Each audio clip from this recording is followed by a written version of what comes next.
Hello friends, आप सभी का स्वागत है आपके अपने YouTube channel super study tricks में। आज हम डिस्कस करने वाले हैं Allahabad high court group C परीक्षा के लिए 2017 का हल प्रश्न पत्र। इससे पहले की वीडियो में हम 2019 का हल प्रश्न पत्र डिस्कस कर चुके हैं। अगर आपने पिछली वीडियो नहीं देखी है तो उन्हें ज़रूर देख लीजिए। आइए शुरू करते हैं हमारी आज की वीडियो। क्वेश्चन नंबर 1, जल का पर्यायवाची नहीं है तो निम्न में से जल का कौन सा पर्यायवाची नहीं है, ये आपको बताना है। तो नीर जल का पर्यायवाची हो जाएगा, पिया जल का पर्यायवाची हो जाएगा, तोय जल का पर्यायवाची हो जाएगा। तो गाइस इसका राइट आंसर हो जाएगा option number D, Piyush. Piyush किसका पर्यायवाची हो जाएगा? अमृत का। और अमृत के कौन कौन से पर्यायवाची हो जाएंगे? अमीय, सुधा, मधु, सोम, जीवनोदक और सुरभोग। ये आपको याद रखने हैं। क्वेश्चन नंबर 2, कृतज्ञ का विलोम शब्द है। तो कृतज्ञ कहते हैं जो किए गए एहसान को मानता हो, उसे बोलेंगे कृतज्ञ। और जो किए गए एहसान को न मानता हो उसे क्या बोलेंगे? कृतघ्न। तो गाइस इसका राइट आंसर हो जाएगा ऑप्शन नंबर बी। बात करें कुकृत्य का विलोम क्या हो जाएगा? सुकृत्य। कृतघ्न का हो जाएगा कृतज्ञ, परोपकार का हो जाएगा अपकार और कपटी का हो जाएगा निष्कपट। नेक्स्ट क्वेश्चन, निम्न में से कौन सा तद्भव शब्द है? तो निम्न में से कौन सा तद्भव है ये आपको बताना है। तो गाइस इसका राइट आंसर हो जाएगा ऑप्शन नंबर सी, काज। काज का तत्सम क्या हो जाएगा? कार्य। बेटा का हो जाएगा वत्स और राज का हो जाएगा रात का हो जाएगा रात्रि और हवा का हो जाएगा वायु। नेक्स्ट क्वेश्चन देखते हैं, निम्न में से कौन सा शब्द तत्सम है? तो इनमें से कौन सा शब्द तत्सम है ये बताना है। तो इसका राइट आंसर हो जाएगा ऑप्शन नंबर ए, भ्राता। भ्राता कैसा शब्द हो जाएगा? तत्सम शब्द। और इसका तद्भव क्या हो जाएगा? भाई। कान का तत्सम क्या हो जाएगा? कर्ण। सबका क्या हो जाएगा? सर्व। नेक्स्ट क्वेश्चन, बागीस का सही संधि विच्छेद क्या होगा? तो बागीस का संधि विच्छेद क्या हो जाएगा? बाक धन ईस मिलकर किसका निर्माण करेंगे? बागीस का। और यहाँ संधि कौन सी हो जाएगी? व्यंजन संधि। तो गाइस इसका राइट आंसर हो जाएगा option number B. Next question,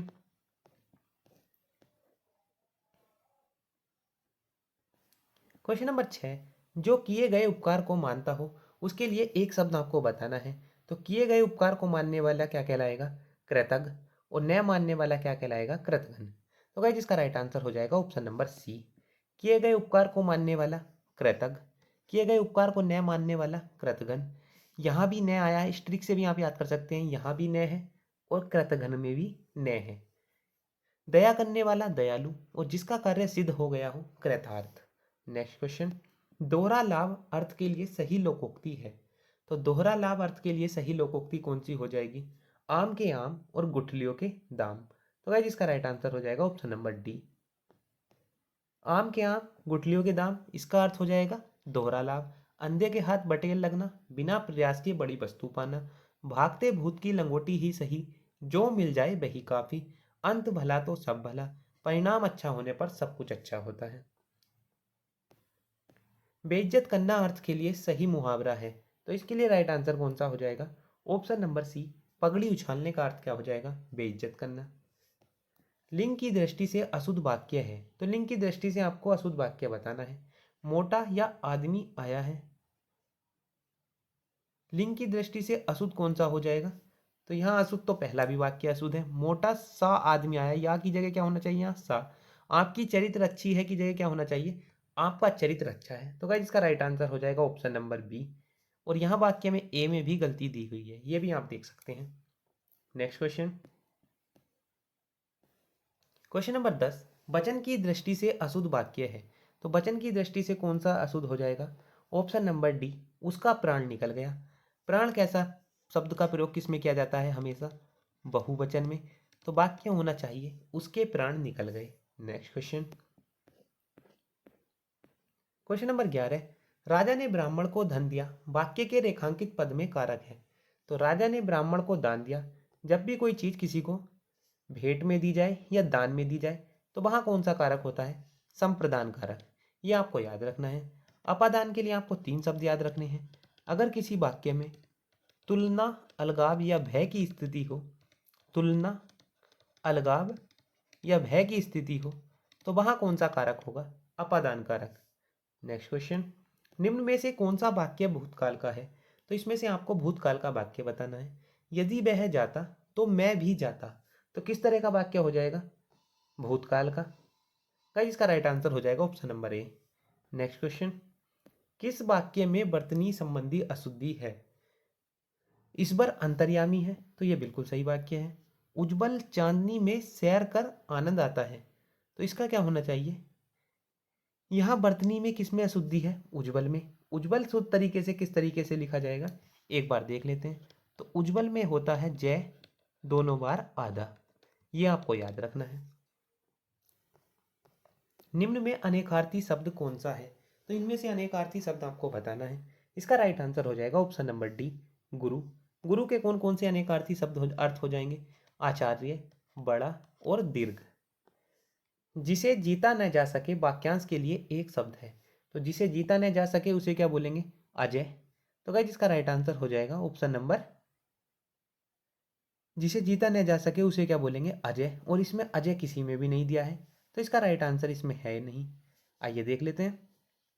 ये आपको याद रखना है, जिसे जीता न जा सके उसके लिए क्या शब्द हो जाएगा? अजय। जिसकी मृत्यु संभव न हो उसे क्या हो जाएगा? अमर। और जिसका कोई शत्रु न पैदा हुआ उसके लिए हो जाएगा अजात शत्रु। क्वेश्चन नंबर 16 से 20 तक आपको गद्यांश को ध्यानपूर्वक पढ़ना है और उसके बाद प्रश्नों के उत्तर देने हैं। तो एक बार आप गद्यांश को ध्यानपूर्वक पढ़ लीजिएगा। प्रथम विश्व युद्ध में मित्र शक्तियों का प्रमुख शत्रु जर्मनी था। जर्मनी के साथ शांति संधि का मसविदा तैयार करने के लिए मित्र राष्ट्रों का शांति सम्मेलन 18 जनवरी 1919 ईस्वी में पेरिस में आरंभ हुआ। इस तरीके से आप इसे पढ़ सकते हैं।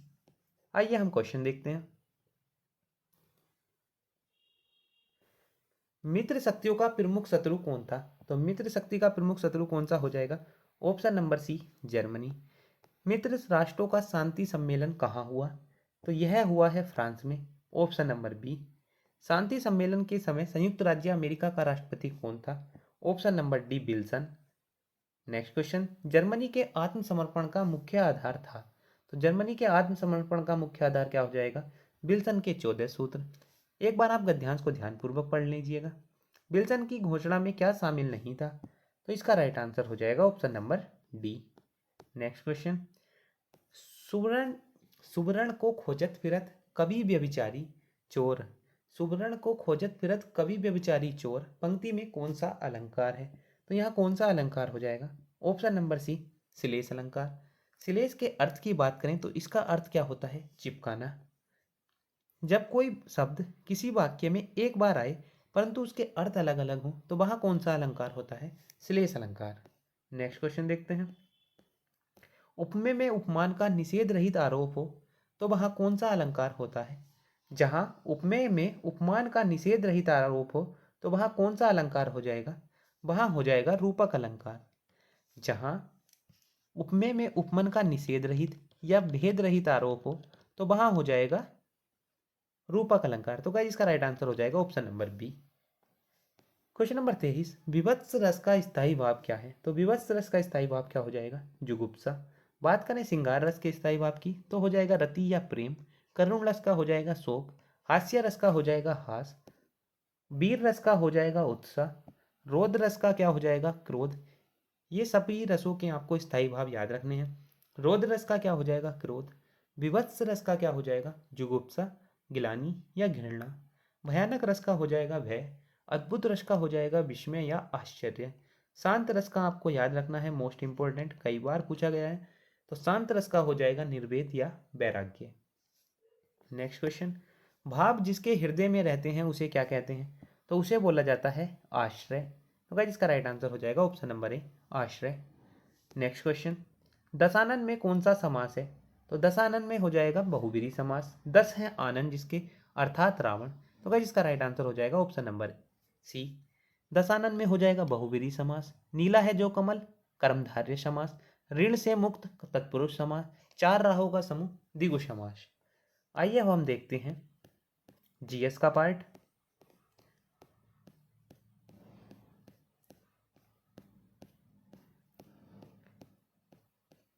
जीएस के पार्ट में हम डिस्कस करेंगे क्वेश्चन नंबर 51 से। निम्नलिखित में से कौन सा बॉक्साइट का सबसे बड़ा उत्पादक देश है? तो बॉक्साइट का सबसे बड़ा उत्पादक देश कौन सा हो जाएगा? ऑस्ट्रेलिया। बॉक्साइट अयस्क किसका है? तो यह हो जाएगा एल्यूमिनियम का अयस्क। ये आपको याद रखना है। नेक्स्ट क्वेश्चन, बांग्लादेश में तुरंत प्रवेश करने के बाद गंगा नदी को किस नाम से जाना जाता है? तो बांग्लादेश में गंगा को किस नाम से जाना जाता है? पद्मा के नाम से। तो गाइस इसका राइट आंसर हो जाएगा ऑप्शन नंबर बी। गंगा नदी के उद्गम स्थल की बात करें तो वह क्या हो जाएगा? गंगोत्री। भारत और बांग्लादेश में मिलकर कितने से किलोमीटर बहती है गंगा नदी? 2525 किलोमीटर। और इसकी प्रमुख सहायक नदियां कौन कौन सी हो जाएंगी? यमुना, रामगंगा, घाघरा, ताप्ती, गंडक और Kosi. Next question, question number 53, निम्नलिखित में से कौन सी अंडमान निकोबार द्वीप समूह की सबसे ऊंची चोटी है? तो यह हो जाएगा saddle peak. Option number C. Andaman Nicobar द्वीप समूह की सबसे ऊंची चोटी कौन सी हो जाएगी? Saddle peak. इसकी ऊंचाई की बात करें तो यह कितनी हो जाएगी? 732 मीटर। अंडमान निकोबार द्वीप समूह में दो ज्वालामुखी भी स्थित हैं। कौन कौन से हो जाएंगे? मोस्ट इंपॉर्टेंट मार्क कीजिएगा आप, बैरन द्वीप। ये कहाँ हो जाएगा? अंडमान निकोबार में। भारत का एकमात्र सक्रिय ज्वालामुखी कौन सा हो जाएगा? बैरन द्वीप। और दूसरा कौन सा हो जाएगा? नारकोंडम। और नारकोंडम किस तरह का ज्वालामुखी है? सुसुप्त ज्वालामुखी। क्वेश्चन नंबर 54, भारतीय संविधान के 91वें संविधान संशोधन के तहत मंत्रिपरिषद के सदस्यों की संख्या लोकसभा या विधानसभा के कुल सदस्यों की संख्या का कितना हो सकती है? तो कितना हो सकती है? Option number C, 15%। बात करें दिल्ली के लिए क्या नियम है? तो दिल्ली में हो सकती है मैक्सिमम 10%। नेक्स्ट क्वेश्चन, सर्वोच्च न्यायालय के कौन से न्यायाधीश के विरुद्ध भारतीय संसद में पहली बार महाभियोग चलाया गया था? तो वह चलाया गया था बी रामास्वामी के खिलाफ। तो गाइस इसका राइट आंसर हो जाएगा ऑप्शन नंबर बी। साइबर कानून भारतीय संविधान की किस सूची के अंतर्गत आता है? तो यह आता है अपशिष्ट शक्ति के अंतर्गत। तो गाइस इसका राइट आंसर हो जाएगा ऑप्शन नंबर डी। भारतीय संविधान में अगर सूची की बात करें तो कितनी सूचियां हैं? 3। कौन कौन सी हो जाएंगी? राज्य सूची, संघ सूची और समवर्ती सूची। ये तीनों सूचियां आपको याद रखनी है। क्वेश्चन नंबर 57, 1946 में संविधान सभा के उद्घाटन सत्र में अध्यक्ष के रूप में किसने अध्यक्षता की? तो गाइस इसका राइट आंसर हो जाएगा ऑप्शन नंबर बी, सच्चिदानंद सिन्हा। अगर पहले अस्थायी अध्यक्ष की जब भी बात हो, पहले अस्थायी अध्यक्ष, संविधान सभा के पहले अस्थायी अध्यक्ष कौन हो जाएंगे? तो पहले हो जाएंगे डॉक्टर सच्चिदानंद सिन्हा। और पहले स्थायी अध्यक्ष की बात करें तो पहले स्थायी अध्यक्ष कौन हो जाएंगे? डॉक्टर राजेंद्र प्रसाद। ये आपको याद रखना है। एक बार इसकी व्याख्या देख लीजिए। कैबिनेट मिशन के द्वारा संविधान सभा की पहली बैठक कब हुई है? 9 दिसंबर 1946। ये डेट आपको याद रखनी है। दूसरी बैठक कब हुई है? 11 दिसंबर 1946। 9 दिसंबर 1946 में अध्यक्ष कौन बने? डॉक्टर सच्चिदानंद सिन्हा। और 11 दिसंबर 1946 से स्थायी अध्यक्ष कौन बने? Doctor Rajendra Prasad. Next question देखते हैं। प्राचीन गणित पुस्तक शूलबा सूत्र किसके द्वारा लिखी गई थी? तो शूलबा सूत्र किसके द्वारा लिखी गई है? बोधायन के द्वारा। तो क्या इसका राइट आंसर हो जाएगा ऑप्शन नंबर डी। प्राचीन गणित पुस्तक शूलबा सूत्र किसके द्वारा लिखी गई है? बोधायन के द्वारा। निम्नलिखित में से कौन सा लोक नृत्य जम्मू और कश्मीर राज्य से संबंधित है? तो जम्मू कश्मीर से कौन सा संबंधित हो जाएगा? धूमल। धूमल का संबंध किससे हो जाएगा? जम्मू कश्मीर से। गिद्धा या भांगड़ा की बात करें तो इसका संबंध किससे हो जाएगा? पंजाब से। कोली का संबंध किससे हो जाएगा? महाराष्ट्र से। धूमल हो जाएगा जम्मू कश्मीर से। छऊ का संबंध हो जाएगा पश्चिम बंगाल से। नेक्स्ट क्वेश्चन देखते हैं। आपको कमेंट बॉक्स में बताना है कि कथक का संबंध किससे हो जाएगा? कथक का संबंध किस राज्य से हो जाएगा? और कथकली का संबंध किस राज्य से हो जाएगा? नेक्स्ट क्वेश्चन, निम्नलिखित में से कौन सा बिहार राज्य में प्रचलित लोक रंगमंच का रूप है? तो निम्न में से कौन सा हो जाएगा? ऑप्शन नंबर डी, विदेशिया। विदेशिया कहाँ का लोक नृत्य हो जाएगा? बिहार का। नेक्स्ट क्वेश्चन, आभूषण जोसान शरीर में कहाँ पहना जाता है? तो जोसान कहाँ पर पहना जाता है? ऑप्शन नंबर सी, बाहा में। जोसान शरीर में कहाँ पर पहना जाता है? बाहा में, बाहू में। क्वेश्चन नंबर 62, कौन से प्रसिद्ध सूफी संत को चिराग ए दिल्ली के रूप में जाना जाता है? तो चिराग ए दिल्ली के रूप में जाना जाता है शेख नसीरुद्दीन महमूद को। तो गाइस इसका राइट आंसर हो जाएगा option number C. Question number 63, Lucknow में आयोजित 2017 Syed Modi international grand prix का पुरुष एकल का खिताब किसने जीता? तो ये 2017 के करंट अफेयर से क्वेश्चन है। इस तरह के क्वेश्चन अब नहीं आएंगे। अब कौन से करंट अफेयर से आपसे क्वेश्चन पूछा जाएगा? 2021 और 2022 के करंट अफेयर से। तो गाइस इसका राइट आंसर हो जाएगा option number C. Next question, 2018 में फीफा वर्ल्ड विश्व कप फुटबॉल टूर्नामेंट में आयोजित किया गया था, तो यह आयोजित किया गया था रूस में। नेक्स्ट क्वेश्चन, देश के 50 से अधिक वर्षों के गृह युद्ध को समाप्त करने के लिए किसको नोबेल शांति पुरस्कार 2016 से सम्मानित किया गया था? तो ऑप्शन नंबर बी, जुआन मैनुअल सैंटोस को। नेक्स्ट क्वेश्चन, आपको बताना है कमेंट बॉक्स में 2022 के लिए शांति का नोबेल पुरस्कार किसे मिला है, ये आपको बताना है। शांति का नोबेल पुरस्कार 2022 के लिए किसे मिला है? मोस्ट इंपॉर्टेंट क्वेश्चन हो जाएगा आपके एग्जाम की दृष्टि से। नेक्स्ट क्वेश्चन देखते हैं, question number 66, playing it my way. Most important mark कीजिएगा इस क्वेश्चन को। प्लेइंग इट माई वे किस महान बल्लेबाज की आत्मकथा है? तो यह हो जाएगी सचिन रमेश तेंदुलकर की। नेक्स्ट क्वेश्चन देखते हैं, प्रधानमंत्री नरेंद्र मोदी, यह भी 2017 के करंट अफेयर से है। इसका राइट आंसर हो जाएगा option number B. Next question, question number 68 भी करंट अफेयर से ही है। नेक्स्ट क्वेश्चन देखते हैं, जनगणना 2011 के अनुसार उत्तर प्रदेश के निम्नलिखित में से कौन से जिले में साक्षरता दर सबसे अधिक है? तो किसमें साक्षरता दर सबसे अधिक हो जाएगी? गौतम बुद्ध नगर में। आइए एक बार आंकड़े देख लेते हैं। बात करें भारत की टोटल साक्षरता दर कितनी है उत्तर प्रदेश की? 67.7%। बात करें भारत की जनसंख्या, भारत की साक्षरता दर कितनी है टोटल? 67.7%। पुरुषों की साक्षरता दर की बात करें तो 77.7%। और इसी में अगर आप 67 में 10 घटा दें तो महिलाओं की प्राप्त हो जाएगी 57.7 या 57.2%। इस तरीके से आप इन्हें याद कर सकते हैं। कितने कितने का डिफरेंस याद रखना है आपको? 10-10 का। नेक्स्ट क्वेश्चन देखते हैं, एक प्रसिद्ध धार्मिक तीर्थ स्थल नैमिषारण्य उत्तर प्रदेश में कहाँ स्थित है? तो यह हो जाएगा सीतापुर में। गाइस इसका राइट आंसर हो जाएगा नैमिषारण्य कहाँ पर स्थित है? सीतापुर में। Next question, question number 71, Maharashtra में नई शिक्षा और सामाजिक सुधार के एक उत्कृष्ट कार्यकर्ता गोपाल हरि देशमुख थे, जो बाद में किस उपनाम से प्रसिद्ध हुए? तो गोपाल हरि देशमुख किस नाम से प्रसिद्ध हुए हैं? लोक हितवादी के नाम से।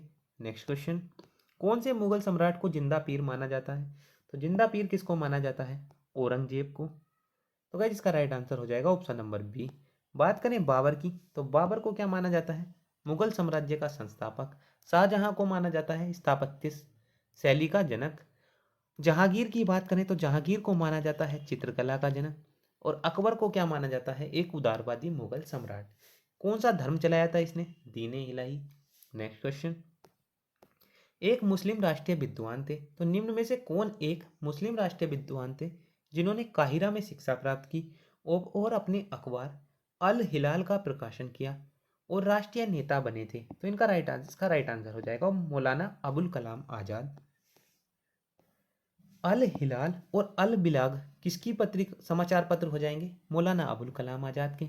कॉमरेड और हमदर्द किसका हो जाएगा? मोहम्मद अली जिन्ना का। हिंदू पैट्रियट किसका हो जाएगा? हरिश्चंद्र मुखर्जी का। ये आपको याद रखने हैं।